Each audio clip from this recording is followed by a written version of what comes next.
aku Angel. Aku adalah seorang entrepreneur.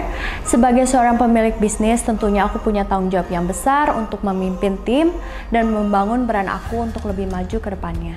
Untuk saat ini, persaingan bisnis cukup ketat ya. Jadi aku harus ekstra jaga kesehatan aku dan stamina aku agar pekerjaan aku tidak terganggu ke depannya.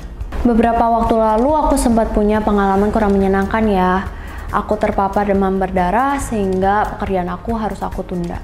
Saat itu kondisi aku cukup parah ya, seperti aku mengalami demam yang tinggi sampai 39 derajat, sakit kepala yang cukup berat, dan juga sekujur badan aku nyeri dan linu. Menurut hasil lab dan keterangan dokter, trombosit aku di bawah batas normal sehingga dokter menyarankan aku untuk melakukan perawatan intensif di rumah sakit. Aku menjalani rawat inap selama 7 hari, which is itu menguras waktu aku dan biaya yang dikeluarkan juga cukup besar ya.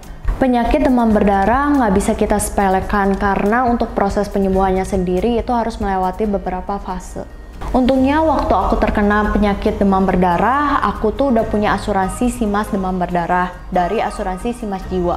Jadi aku nggak perlu pusing untuk biaya-biaya pengobatan aku di rumah sakit. Simas demam berdarah menjadi solusi yang tepat untuk aku. Produknya sangat jelas secara fungsi dan manfaat, serta fokus pada pembiayaan rumah sakit akibat demam berdarah.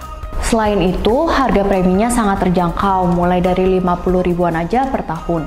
Sudah harganya ramah di kantong, manfaatnya juga oke banget. Aku sangat puas ya dengan proses klaim asuransi demam berdarah di Simas Jiwa karena prosesnya mudah, cepat, dan transparan. Aku cukup memberikan hasil lab dan surat keterangan dokter. Setelah itu, uang santunan langsung dibayarkan sebesar 100% kepadaku. Menurut aku, punya asuransi demam berdarah itu penting banget, apalagi buat kita yang tinggal di negara tropis seperti di Indonesia ya, dimana saat pergantian musim, cuaca, chances buat terkena demam berdarah tuh tinggi banget. Melakukan pencegahan 3M menurut aku nggak cukup, tapi kita perlu double protection dengan asuransi Simas DBD dari asuransi Simas Jiwa.